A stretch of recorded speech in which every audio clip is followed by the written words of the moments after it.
के चैंपियन, एक ऐसा लाइव कार्यक्रम जिसमें हम आपको हर सोमवार रूबरू करवाते हैं एक नए चैंपियन से। वो चैंपियन कोई भी हो सकते हैं, हो सकता है कि वो अपना मुकाम हासिल कर चुके हैं, कर रहे हैं, या फिर अभी उन्होंने खेलना ही शुरू किया है। चैंपियन आप सभी के बीच में से ही होते हैं दोस्तों। तो आज हमारे साथ इस आज के चैंपियन रेडियो कार्यक्रम में है मिस्टर यशवंत यादव जी, जो कि सॉफ्ट टेनिस प्लेयर है। स्वागत है आपका यशवंत जी। थैंक यू मैम, मेरे को यहाँ पे बुलाने के लिए। तो दोस्तों शुरू हो चुका है आज के चैंपियन कार्यक्रम गुड़गांव की आवाज रेडियो 107.8 FM पर। मैं हूँ साक्षी और हर बार की तरह इस बार एक नए चैंपियन से आपको मिलवाने के लिए तैयार हूँ।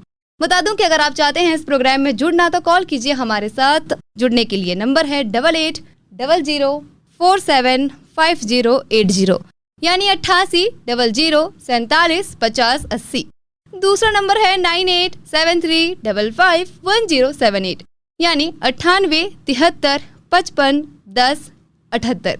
आज दिन सोमवार का है, तारीख है 5 मई 2025। अब हम तैयार हैं आपके साथ एक नए चैंपियन को आपसे रूबरू करवाने के लिए। तो यशवंत जी, सबसे पहले तो हम आपसे यही जानना चाहेंगे कि आप कब से टेनिस की दुनिया में हैं, कब से आपने टेनिस खेलना शुरू किया? मैंने टेनिस 6 साल पहले MM पब्लिक स्कूल में शुरू किया था, मेरे कोच आरिफ सर के अंडर, और उन्हीं के अंडर मैंने अब तक अपने 3 साल निकाले। उसके बाद 3 साल से मैं यहाँ पे बॉल पार्क गुड़गांव में जीतू सर के अंडर खेल रहा हूँ। अच्छा जी, अच्छा। सॉफ्ट टेनिस और टेनिस दो अलग अलग गेम हैं, काफ़ी मिलते हैं लेकिन फिर भी अलग अलग है। तो आपने सॉफ्ट टेनिस में जाने की क्यों सोची? क्योंकि मेरे को सॉफ्ट टेनिस में ज़्यादा इंटरेस्ट आने लगा था और मैंने इसको खेला, मतलब इसमें मेरे को बहुत रिलैक्सेशन लगती है। अच्छा, तो आपने शुरुआत सॉफ्ट टेनिस से की थी या टेनिस से ही की थी? मैंने शुरुआत लॉन टेनिस से करी थी, फिर मैंने बीच में सॉफ्ट टेनिस ट्राई किया और मैंने फिर दोनों स्पोर्ट्स थोड़ा थोड़ा खेला और मेरे को सॉफ्ट टेनिस में ज़्यादा इंटरेस्ट आने लगा तो मैंने सॉफ्ट टेनिस में स्विच कर लिया था। ओह वाह। अच्छा, जब आपने बचपन में या जब आपने शुरू किया था पहली बार जब आपने रैकेट उठाया, तो क्या तब आपके मन में ये था कि एक दिन मैं साउथ एशियन चैंपियनशिप में देश के लिए गोल्ड जीतूंगा? जब मैंने पहली बार रैकेट उठाया था तब मेरे को ऐसा नहीं लगा था कि मैं इतना कुछ हासिल कर पाऊंगा। हाँ? उस टाइम मैंने बस शुरुआत की थी, पर जैसे जैसे मैंने आगे अपने कुछ साल निकाले और प्रैक्टिस करी और ट्रेनिंग अपने जीतू सर और आरिफ सर के अंडर करी, तो मेरे को विश्वास होने लगा कि मैं कुछ अचीव कर सकता हूँ और अपने देश का नाम रोशन कर सकता हूँ। तो धीरे धीरे फिर एक एक स्टेप लेके पहले नेशनल लेवल पे, फिर इंटरनेशनल प्लेटफॉर्म पे खेल के फिर मुझे लगा कि मैं और आगे भी कुछ जीत सकता हूँ। फिर अभी साउथ एशियन चैम्पियनशिप में मेडल जीता। अच्छा, बहुत बढ़िया आप कर रहे हैं और बहुत बढ़िया सब कुछ चल रहा है। दोस्तों, अगर आप भी जुड़ना चाहते हैं अगर इस प्रोग्राम में, यानी आज के चैंपियन प्रोग्राम में जो कि चल रहा है गुड़गांव की आवाज़ रेडियो 107.8 FM पर, तो कॉल कीजिए हमें हमारे नंबर पर जो है 8800475080, यानी 8800475080। दूसरा नंबर है 9873551078, यानी 9873551078। आप हमें इस नंबर पर कॉल कर सकते हैं। फिर बता दें कि इस प्रोग्राम को हम हर सोमवार लेकर आते हैं, यानी आज भी है सोमवार का दिन, तारीख है 5 मई 2025। तो अब हम यशवंत जी से जान लेते हैं कि उनका डेली रूटीन क्या है। तो यशवंत जी बताइए, एक खिलाड़ी के रूप में आपका जो रोज का प्रशिक्षण होता है वो कैसे चलता है? डेली का रूटीन मेरा बहुत ज़्यादा हेक्टिक होता है। मॉर्निंग 4 से स्टार्ट होता है और नाइट 10 तक फिनिश होता है। तो सबसे पहले मैं उठते ही पहले तो मेडिटेशन करता हूँ, फिर उसके बाद मैं थोड़ी योगा करता हूँ, फिर मैं अपना रेडी होता हूँ और उसके बाद अपनी प्रैक्टिस के लिए गुड़गांव के लिए निकलता हूँ। अच्छा। फिर हमारे यहाँ पे 5 से 6 घंटे की ट्रेनिंग होती है और उसके बाद मैं वापस जाके 1 से 1.5 घंटा रेस्ट करता हूँ। उसके बाद मेरी फिटनेस क्लास होती है। उसके बाद मैं डायरेक्टली वहाँ से आउटडोर वॉल प्रैक्टिस के लिए जाता हूँ। वहाँ पे मैं अपनी सर्व प्रैक्टिस, स्विंग्स एंड ऑल करता हूँ और उसके बाद मैं वहाँ से डायरेक्टली जिम जाता हूँ। अच्छा। फिर ये सब कुछ पूरा करके मैं अपना पूरा डे फिनिश करता हूँ और काफ़ी ज़्यादा हेक्टिक होता है किसी भी प्लेयर के लिए, इंक्लूडिंग मी। अच्छा अच्छा। तो क्या जैसे कि होता है कि और दिन हम काम करते हैं तो संडे हमें चाहिए होता है कि हाँ भाई एक दिन तो हम संडे के दिन आराम करें, तो क्या कोई एक दिन आप आराम करने की सोचते हैं या आराम करते हैं? मैं सोचता तो हूँ कि मैं एक दिन रेस्ट लूँ, जैसे मेरे को संडे इवनिंग रेस्ट होता है हर चीज़ से, मेरी फिटनेस एंड मेरे जिम से, बट मैं वो डे भी बास्केटबॉल खेलने या फिर कोई और स्पोर्ट खेलने, पिकल बॉल में निकाल देता हूँ। अच्छा, और मानसिक और शारीरिक संतुलन बनाए रखने के लिए आप किन आदतों का और तकनीकों का सहारा ले रहे हैं? मानसिक और शारीरिक संतुलन बनाने के लिए मैं yoga, meditation, self talk, reading, इन सब चीज़ों का सहारा लेता हूँ। अच्छा, आपने जैसे बोला सेल्फ टॉक, तो अपने आप से बातें आप किस तरीके से करते हैं और क्या बातें अक्सर आप अपने आप से करते हैं? मैं अपने आप से जैसे मैचेस में होता हूँ तो मैं अपने आप को खुद सेल्फ मोटिवेट करने के लिए पॉजिटिव सेल्फ टॉक करता हूँ कि कम ऑन, मैं ये कर सकता हूँ, कि I will win this and all. ऐसी चीज़ें मैं अपने आप को बोलता हूँ ताकि मैं बूस्ट अप रहूँ। अच्छा, तो जब आपने पहला अपना सॉफ्ट टेनिस का मैच खेला था तब आपको कैसा फील हुआ था? क्या थोड़ी बहुत घबराहट हो रही थी? तो कैसा कैसा लग रहा था? किसने आपका सहयोग किया, जरा इस बारे में बताएं। मेरा सहयोग काफ़ी लोगों ने किया था। पहले तो मेरे फैमिली ने किया था, इतना कुछ मेरे पे ट्रस्ट करके मेरे को गेम स्विच करने दिया। उसके बाद मेरे फ्रेंड सर्कल है और उन लोगों ने मेरे को बहुत वो किया कि हाँ कम ऑन, तू कर सकता है, चेंज कर और खेल। अच्छा। और फिर मेरे कोचेज़ ने मेरे को बहुत हेल्प की कि उन लोगों ने मेरे पे फेथ दिखाया और उन लोगों ने मेरे को इस लेवल तक पहुँचाया। और पहले मैच में मैं बहुत प्रेशर तो होता ही है, हर मैच में प्रेशर होता है, पर फर्स्ट मैच ऐसा होता है कि आप पहली बार प्रेशर हैंडल करना सीखते हो तो प्रेशर अपनी पीक पे होता है, पर उसको धीरे धीरे फिर समझ के हैंडल करना। पहले मैच में मैं जीता नहीं था। अच्छा। बट उससे मेरे को काफ़ी कुछ सीखने को मिला था। तो मेरा पहला टूर्नामेंट बहुत ज़्यादा फ्रूटफुल रहा था। अच्छा, तो जैसे अब पहला मैच आप जीत नहीं पाए तो क्या मन में ऐसा रहा कि ये गेम मेरे लिए नहीं बना है, या मैं कैसे करूँगा अब आगे जब मैं पहला मैच ही छोड़ चुका हूँ? ऐसा कुछ आपको फील हुआ?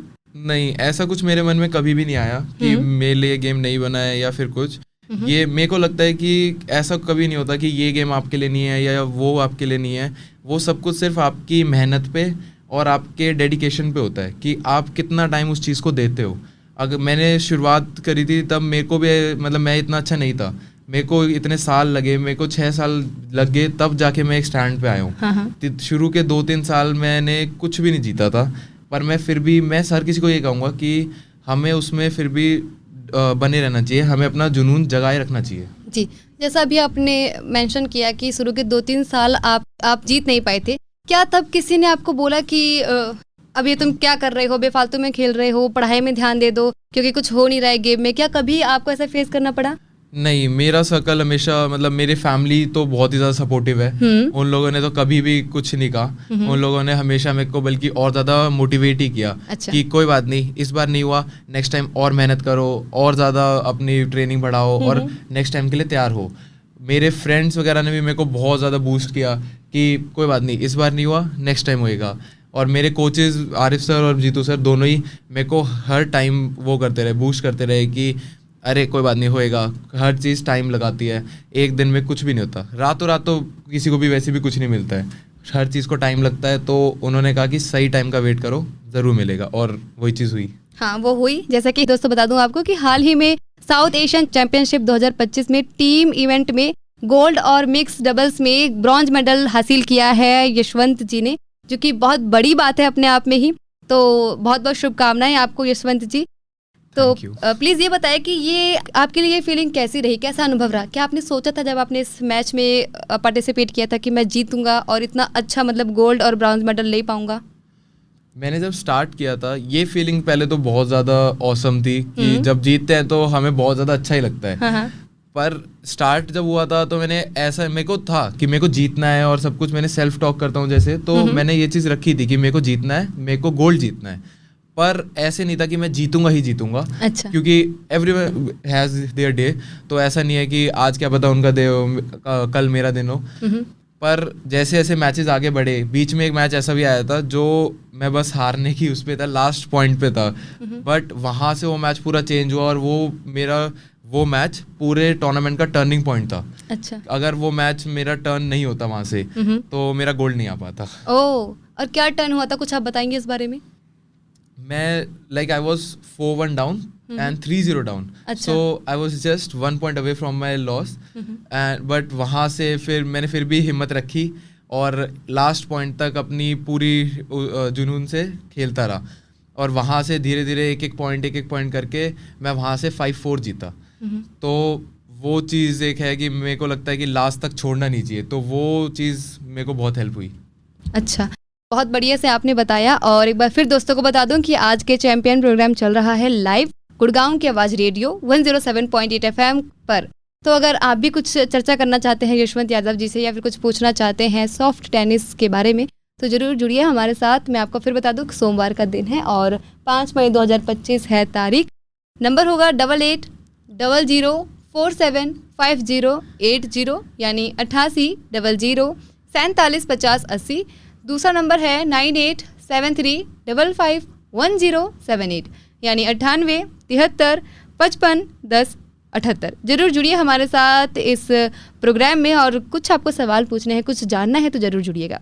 तो यशवंत जी, पोलैंड कप 2024 में डबल्स में ब्रॉन्ज आपने जीता था और आपके अंतर्राष्ट्रीय सफ़र का ये अहम पड़ाव रहा। तो कैसा लगा आपको जब आप अंतर्राष्ट्रीय सफ़र में गए थे, इंटरनेशनल मैच में आप गए तो आपको कैसा फील हुआ? इस सवाल का जवाब हम जरूर लेंगे। फिलहाल हमारे साथ हमारे एक लिसनर जुड़ चुके हैं। स्वागत है आपका राजकुमार जी। साक्षी जी नमस्कार। नमस्कार सर। जी जी यशवंत जी नमस्कार जी। नमस्कार सर।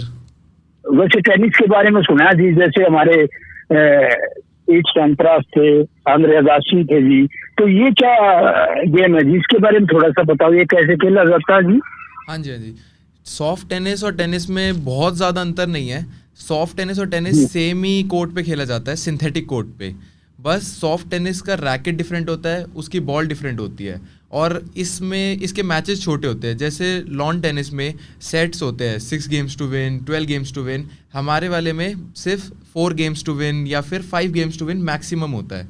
और इसके अलावा हमारे वाली बॉल लाइक सॉफ्ट बॉल होती है, रबर की बॉल, जिसमें एयर फिल करते हैं हम पंप से, तो वो बॉल जल्दी डिप करती है। तो इसमें हमें ज़्यादा स्पीड, ज़्यादा स्टेमिना, ज़्यादा पावर चाहिए, क्योंकि ये एक बैलून की तरह है। तो हम कोई भी एक हल्की चीज़ को फेंकते हैं और एक भारी चीज़ को फेंकते हैं, तो हल्की में ज़्यादा पावर लगती है। तो वैसे ही इसमें स्ट्रेंथ ज़्यादा चाहिए और जल्दी ये बाउंस मतलब बहुत ज़्यादा नहीं करती है, तो आपको स्पीड भी उतनी ज़्यादा चाहिए। और कोई भी चीज़ को आप अगर बहुत ज़्यादा स्पीड से आप लगातार करते रहोगे तो आपको उसको मेंटेन करने के लिए स्टेमिना ज़्यादा चाहिए। तो ये बेसिक डिफरेंस है और कुछ बेसिक रूल्स का डिफरेंस है। और सर इसमें जो बॉल का आकार होता है, क्या वो टेनिस की बॉल जो होती है उसी आकार में होती है, इससे बड़ी होती है? सेम साइज होता है बिल्कुल। बस कभी कभी जब इसमें बॉल लगती है तो वो थोड़ी सी शेप चेंज करती है और फिर नॉर्मल साइज पे आ जाती है। यानी कि इसमें आप कह रहे थे जी कि इसमें हवा भरी जाती है, जैसे कि हम किसी फुटबॉल में हवा भरते हैं जिस तरह? हाँ जी। अच्छा। और सर आपके एक सवाल और है, आपने कब से खेलना शुरू किया और क्या अभी भी खेल रहे हो? क्या कोई मेडल जीता आपने सर? हाँ जी, मैं पिछले 4 साल से सॉफ्ट टेनिस खेल रहा हूँ प्रोफेशनली और मैं अभी भी खेल रहा हूँ। और मैं अभी मार्च में साउथ एशियन चैम्पियनशिप में गोल्ड मेडल टीम इवेंट में और bronze medal mix doubles event में जीता हूँ। जी जी जी, बहुत ही अच्छा जी। और हमारे लॉन टेनिस में कोई मशहूर खिलाड़ी हिंदुस्तान के कोई है? मैं तो इतना इसके बारे में जानता हूँ, मैं टेनिस के बारे में जानता हूँ, जैसे सानिया मिर्जा थी जी, और अपने टेनिस के 2-3 प्लेयर हुए हैं जिनमें नए सूपति हैं जी, जैसे। हाँ जी। हाँ जी, तो मैंने देखा जी खेलते हुए। तो सर कोई ऐसा लॉन टेनिस में कोई मशहूर खिलाड़ी इंडिया का कोई है जी? लॉन टेनिस का कोई खिलाड़ी तो सॉफ्ट टेनिस में नहीं है, पर सॉफ्ट टेनिस के ऐसे कई प्लेयर्स हैं। जैसे अगर आप सर्च करोगे तो जय मीना हमारे इंडिया नंबर 1 है और आद्या तिवारी हमारी वुमेन्स में इंडिया नंबर 1 है सीनियर कैटेगरी में। अच्छा अच्छा। तो सर आपने स्कूल से ही खेलना शुरू किया क्या? स्कूल में पढ़ते थे तब? स्कूल से ही खेलना शुरू किया, जानना चाहते हैं? हाँ जी, मैंने स्कूल में शुरू किया था ये, जब मैं 10th क्लास में था, जब से मैंने शुरू किया हुआ है। और बहुत बहुत शुभकामनाएं जी यशवंत जी आपको। धन्यवाद। आपने अच्छे से बताया जी, और आप आगे बढ़ो, देश का नाम रोशन करो जी। नमस्कार। Thank you sir. नमस्कार राजकुमार जी, शुक्रिया कॉल करने के लिए और सवाल अपने पूछने के लिए। तो राजकुमार जी जैसे पूछ रहे थे अभी यशवंत जी से कि क्या कोई मेडल जीता है, तो काफ़ी मेडल्स के बारे में आप चर्चा करने वाली हूँ मैं। और जब यशवंत जी को ये मेडल मिले कैसे कैसे फील हुआ ये भी हम जानेंगे। तो जैसे अभी राजकुमार जी की कॉल आने से पहले यशवंत जी मैं आपसे पूछ रही थी कि पोलैंड कप 2024 में डबल्स में ब्रॉन्ज जीता आपने, तो ये आपके लिए कैसा रहा था? और इंटरनेशनल ट्रिप हुई थी, क्या ये पहली बार आपका ट्रिप था या कैसा आपको फील हुआ, सब बताइए प्लीज़। ये मेरी पहली इंटरनेशनल ट्रिप तो नहीं थी, ये मेरी 4th इंटरनेशनल ट्रिप थी। अच्छा। पोलैंड। उससे पहले मैं फिलीपींस गया था और उससे पहले मैं थाईलैंड भी गया था। अच्छा। पर ये जैसे सारे टूर्नामेंट्स इंपॉर्टेंट होते हैं, बट ये टूर्नामेंट मेरे लिए काफ़ी ज़्यादा इंपॉर्टेंट था क्योंकि ये मेरा पहला टूर्नामेंट था मेंस कैटेगरी का जिसमें मेरा इंडिविजुअल इवेंट में मेडल आया था। अच्छा। और वहाँ पे मेरे को अपने से काफ़ी बेटर प्लेयर्स के साथ खेलने को मिला था और उनके साथ काफ़ी कुछ सीखने को मिला था।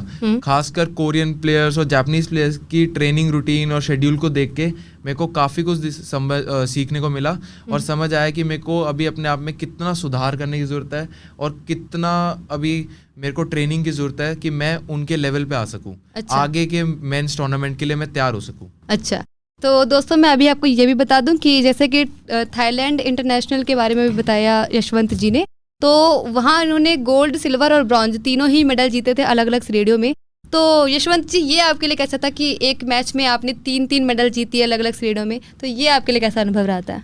अलग अलग इवेंट्स में परफॉर्म करना फिजिकली और मेंटली दोनों ही मतलब काफ़ी टफ होता है। हाँ जी, आपके इस सवाल का जवाब जरूर हम लेंगे। फिलहाल हमारे साथ एक लिसनर जुड़ चुके हैं। हेलो। हेलो, नमस्कार, कौन बात कर रही हैं आप? नमस्कार, मैं चांदनी बात कर रही हूँ। जी Chandni. Hello Yashwant. Hello ma'am. तो मैं आपसे पहले तो बहुत बहुत कंग्रेचुलेशन। Thank you ma'am. और मैं आपसे बस ये पूछना चाहती हूँ कि मेरे 2 बच्चे हैं मेरे पास, वो दोनों छोटे हैं, तो किस एज से बच्चों के लिए अप्रोप्रिएट क्या एज होती है कि वो किसी भी गेम में आगे जाने के लिए तैयारी शुरू करें? मैम मेरे हिसाब से स्पोर्ट्स के लिए कोई एज नहीं होती। आप जब भी शुरू करते हो इट्स लाइक अगर आप जल्दी शुरू करते हो तो वो आपके लिए बेनिफिशियल ही है क्योंकि आपको ज़्यादा टाइम मिलेगा ट्रेनिंग के लिए। लाइक बचपन से अगर आप शुरू करते हो किसी चीज़ को तो मैं तो कहूँगा आप जो भी एज उनकी है आप उनको जो भी स्पोर्ट्स अच्छा लगता है आप उसमें उनको डालो और बस प्रोसेस को चलने दो। अभी ऐसे तो मतलब कोई एज ऐसे फिक्स तो नहीं है किसी भी स्पोर्ट्स के लिए। Okay, thank you. एंड आप बहुत बच्चों के लिए इंस्पिरेशन है। कीप डूइंग वेरी वेल और आगे के लिए बहुत बहुत शुभकामनाएं। Thank you ma'am, thank you so much. Thank you Chandni ji. Thank you. तो चांदनी जी की कॉल ने मोटिवेट कर दिया है हमें। तो दोस्तों ऐसे ही कॉल आप भी ज़रूर कीजिएगा और नंबर फिर दोहरा रही हूँ मैं, जो है 8800475080 यानी 8800475080 और दूसरा नंबर है 9873551078 यानी 9873551078। सोमवार का दिन है आज और 5 मई 2025 है आज की तारीख। आप सुन रहे हैं गुड़गांव की आवाज़ रेडियो पर आज के चैंपियन कार्यक्रम और मैं हूं इस प्रोग्राम में साक्षी। हमारे साथ है मिस्टर यशवंत यादव जी जो कि सॉफ्ट टेनिस प्लेयर हैं। और चांदनी जी की कॉल आने से पहले यशवंत जी हमें बता रहे थे गोल्ड, सिल्वर और ब्रॉन्ज जो उन्होंने मेडल जीते थे थाईलैंड इंटरनेशनल मैच में, तो कैसा उनको फील हुआ था? जी बताइए यशवंत जी। थाईलैंड इंटरनेशनल टूर्नामेंट में मेरे 3 अलग अलग इवेंट्स में मेडल जीतना एक बहुत ही प्राउड मोमेंट था। हाँ।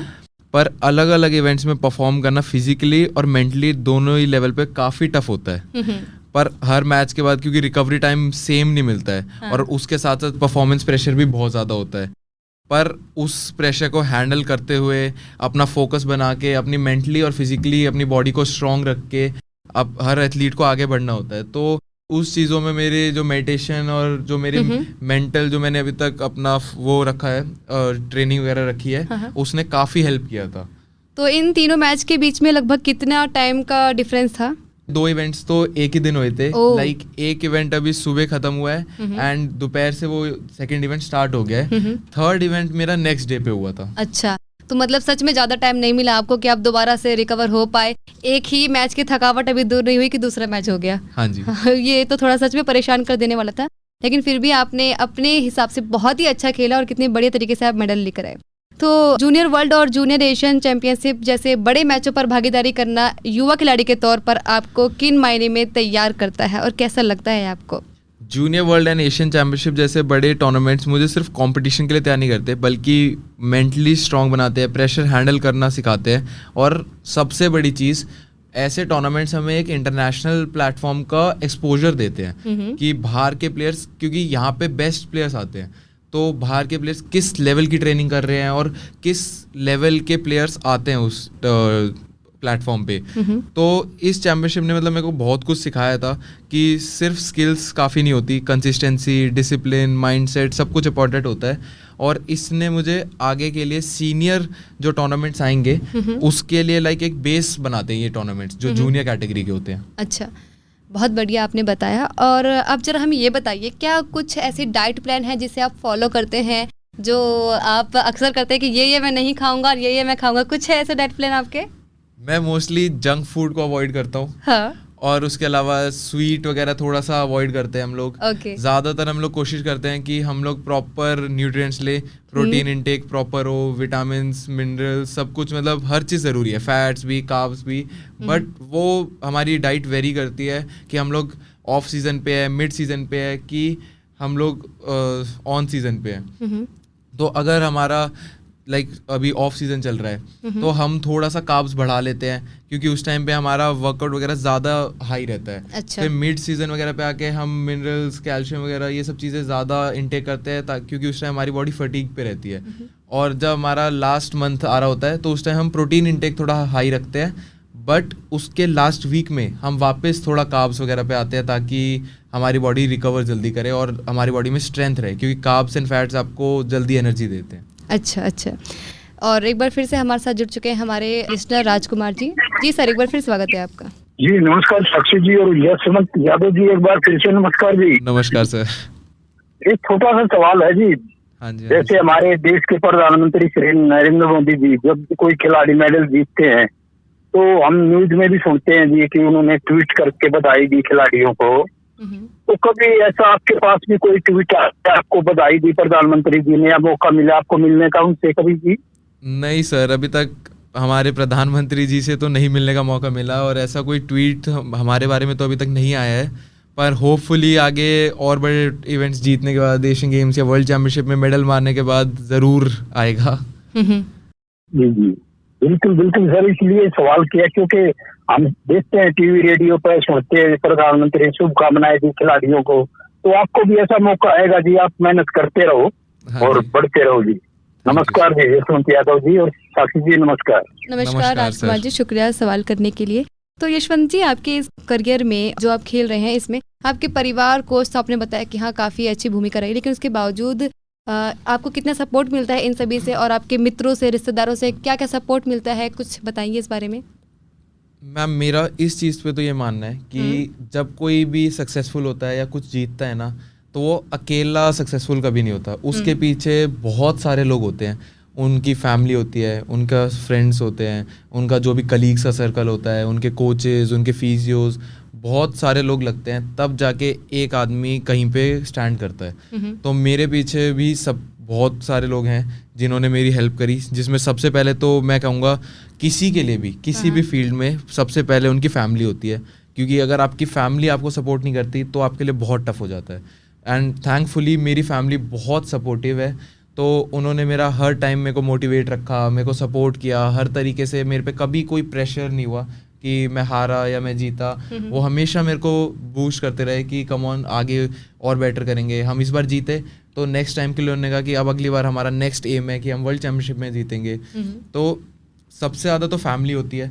उसके बाद सेकंड नंबर में मुझे लगता है हमारा सर्कल आता है कि फ्रेंड्स का या कलीग्स का, जो भी जिनके साथ आप रहते हो, जिनसे आप बात करते हो, कि वो लोग आपको कैसे, मतलब आपका पॉजिटिव सर्कल है या कैसा है। जैसे मेरे फ्रेंड सर्कल बहुत अच्छा है, बहुत पॉजिटिव है, कि वो हमेशा मेरे को बूस्ट करते रहते हैं कि और आगे बढ़ने के लिए, कि तेरी ट्रेनिंग है भाई वहाँ पे जा। ऐसा कभी नहीं होता कि अरे हमारे साथ पार्टी करो या कुछ। मेरे फ्रेंड्स हमेशा कहते हैं कि भाई फर्स्ट प्रायोरिटी अपने स्पोर्ट्स को दो। हम सब फ्रेंड्स चाहते हैं कि हम सब एक साथ सक्सेसफुल हो, और उसके बाद सबसे मेन जो वो होता है किसी भी एथलीट के लाइफ में, वो होते हैं उनके कोच। और थैंकफुली मेरे को मेरे दोनों के दोनों कोचेस, आरिफ सर और जीतू सर, बहुत अच्छे मिले हैं। दोनों ने मेरे को इतना सपोर्ट किया है। स्टार्टिंग में मैं आरिफ सर के पास था, मेरा बेस उन्होंने तैयार करा है, फिर उन्होंने ही मेरे को आगे जीतू सर के पास भेजा कि आगे की तैयारी के लिए सर मेरे को हेल्प करेंगे। और जब से मैं जीतू सर के पास आया हूँ, जो मेरी फिनिशिंग चल रही है वो मेरे जीतू सर कर रहे हैं। दोनों, अगर ये दोनों नहीं होते तो मैं आज जहाँ पे खड़ा हूँ, मैं वहाँ पे स्टैंड बिल्कुल भी नहीं कर रहा होता। तो मेरे हिसाब से ओवरऑल हर चीज़ मैटर करती है। एक किसी को भी कहीं पे पहुंचाने में। यानी कि एक एथलीट के पीछे जैसे आपने कहा कि पूरी मतलब उसका आसपास का समाज बहुत उसको मोटिवेट कर रहे हैं, लगे हुए हैं उसको, कि एक अकेले की जीत नहीं है, वो पूरे परिवार की जीत है। और सच में जब भी मैच आप जीत के आते होंगे तो वो मेडल आपके पेरेंट्स भी मुझे लगता है कि सबको दिखाते होंगे कि ये देखो ये मेरा बेटा जीत के आया है ना, एक अलग ही खुशी रहती होगी। बहुत खुशी रहती है हर किसी को, जो लोग जानते हैं कि ये मेरा दोस्त है, ये मेरा बेटा है, ऐसे कि ये मेडल जीत के लाया है। क्योंकि मेरे को लगता है जब कोई मेडल जीतता है तो जो उसके साथ होते हैं ना, उनका भी थोड़ा, सिर्फ जो जीत रहा है उसका सपना नहीं होता, उनके साथ वालों का भी सपना होता है। तो एक साथ कई सपनों का आगे बढ़ना होता है। अच्छा, तो इस मैच में इस प्रोग्राम में हमने काफ़ी सारे मैचेस के बारे में बात की। अब आने वाले समय में किन प्रतियोगिताओं पर आपका ज़्यादा ध्यान जा रहा है? मेरा ध्यान आगे वर्ल्ड चैम्पियनशिप और एशियन गेम्स में गोल्ड जीतने पर है। जी, अच्छा। और आपकी टेनिस के अलावा किन किन और चीज़ों में रुचियां हैं? मेरी टेनिस के अलावा मेरे को अलग अलग स्पोर्ट्स खेलने में बहुत इंटरेस्ट है। जैसे मैं जब फ्री होता हूँ तो मैं बास्केटबॉल खेलता हूँ, पिकल बॉल खेलता हूँ, फुटबॉल खेलता हूँ। उसके अलावा मुझे रीडिंग का बहुत शौक है, तो मैं नॉवेल्स और स्टोरीज काफ़ी सारी बुक्स वगैरह पढ़ता रहता हूँ। अच्छा, ठीक है। मान लीजिए अगर आप एक सॉफ्ट टेनिस प्लेयर नहीं होते तो आप क्या होते? कुछ आपने सोचा है कि अगर मैं ये नहीं होता तो फिर ये तो डेफिनेटली मैं हो ही जाता? अगर मैं सॉफ्ट टेनिस प्लेयर नहीं होता तो मैं पढ़ाई में थोड़ा ठीक हूँ। जैसे मैंने बताया कि मेरे को पढ़ने का शौक है, तो मैं किसी बड़ी गवर्नमेंट जॉब की तैयारी करता और मैं अपने देश की सेवा में योगदान देता। अच्छा। मेरे को कुछ जो भी करना है अपनी कंट्री के लिए कुछ करना है। अच्छा, बहुत अच्छे से आपने यशवंत जी इतना कुछ बताया और हमें इतना कुछ जानकारी दी सॉफ्ट टेनिस के बारे में। आपका बहुत बहुत शुक्रिया। अब बस जाते जाते हमारे जो श्रोता आपको सुन रहे हैं, चाहे वो हो सकता है कि कोई खिलाड़ी ही हो या फिर खिलाड़ी के पेरेंट हो, तो आप उनको क्या राय देना चाहेंगे? तो मैं खिलाड़ी जो होंगे उनको तो ये कहना चाहूँगा कि बहुत लोग कोशिश करते करते बीच में छोड़ देते हैं, बहुत जल्दी हताश हो जाते हैं। तो मैं ये कहना चाहूँगा कि अपने जोश को जगाए रखना बहुत ज़रूरी है। जी। साथ साथ मेन हर किसी को लगता है कि मोटिवेशन होता है जो कि किसी को भी आगे पहुँचाता है, पर डिसिप्लिन होता है जो सबसे ज़्यादा इम्पोर्टेंट होता है। और उससे भी ज़्यादा इम्पोर्टेंट कोई चीज़ है तो वो है पेशेंस। क्योंकि कोई भी चीज़ रातों रात कभी पूरी नहीं होती है। अगर आपको कुछ भी चीज़, आपको स्कूल क्लियर करने में भी 12 साल लगते हैं, तो हर कोई सोचता है स्पोर्ट्स में कि हम आज शुरू कर रहे हैं, हम 1 साल 2 साल के अंदर हम बेस्ट हो जाएंगे। ऐसा कभी नहीं होता। और यही चीज़ मैं पेरेंट्स को भी कहना चाहूँगा, जो भी एथलीट्स होते हैं उनके पेरेंट्स को ये कहना चाहूँगा कि कभी भी अपने बच्चों की हार या जीत पे सेलिब्रेशन मत करो, उनके एफर्ट्स पे सेलिब्रेट करो। अच्छा। क्योंकि वो आपको पता है कि वो कितना एफर्ट डाल रहा है, जो भी आपका बच्चा है, कि सुबह उठ रहा है, फिर अपनी प्रैक्टिस कर रहा है, उसकी बॉडी फटीग में, उसके बाद वो फिर भी अपने आप को पुश कर रहा है। कई बार होता है कुछ लोगों को सफलता इतनी जल्दी नहीं मिलती, कुछ लोगों को बहुत जल्दी मिलती है, तो किसी को बहुत लेट मिलती है। पर उस समय के जो बीच का टाइम होता है ना, वो जो पेशेंस से निकाल सकता है, जो उसमें शांत रह के आप काम एंड कंपोज उससे चल सकते हो ना माइंडसेट से, वो आगे बढ़ सकता है। बहुत बहुत शुक्रिया यशवंत यादव जी, इतने अच्छे बेहतरीन तरीके से सब कुछ बताने के लिए और इस प्रोग्राम में आप आने के लिए। Thank you ma'am. तो दोस्तों यहीं तक था आज के चैंपियन ये लाइव कार्यक्रम। फिर बता दूं एक बार आपको कि ये हर सोमवार को आता है और हर सोमवार को एक नए चैंपियन से हम आपको रूबरू करवाते हैं। इस प्रोग्राम को रिपीट में आप सुन सकते हैं कल, यानी मंगलवार को 6 मई 2025 तारीख है और टाइम है 2:30, यानी दोपहर 2:30 बजे। कल आप इस प्रोग्राम को रिपीट टेलीकास्ट में सुन सकते हैं। उम्मीद है कि आप जरूर सुनेंगे और अगर कुछ फीडबैक देने का मन करे तो आप हमारे व्हाट्सएप के नंबर में फीडबैक जरूर देंगे, तो जरूर दीजिएगा आप अपने फीडबैक। नंबर बता रही हूँ व्हाट्सएप का, जो है 9958941408, यानी 9958941408। आप जरूर अपने बात कहकर जरूर बताइएगा। और मैं आपको बता दूं, अगर आप यशवंत जी का काम देखना चाहते हैं या फिर उन्हें देखना चाहते हैं और देखना चाहते हैं कि वो किस किस मैच में खेल रहे हैं, तो आप उनकी इंस्टाग्राम आईडी पर जा सकते हैं। नाम है यशवंत ऑफिशियल 21। मैं एक बार स्पेलिंग बता रही हूँ, YASHWANTOFFICIAL 21। तो यशवंत ऑफिशियल नाम है इनकी आईडी का, आप जरूर देखिएगा इंस्टा में इनका काम। फिलहाल मैं यानी साक्षी चलती हूँ, लेकिन आप कहीं मत जाइए, सुनते रहिए गुड़गांव की आवाज 107.8 FM, आपकी आवाज, आपका रेडियो। नमस्कार। हर मैदान फतेह, हर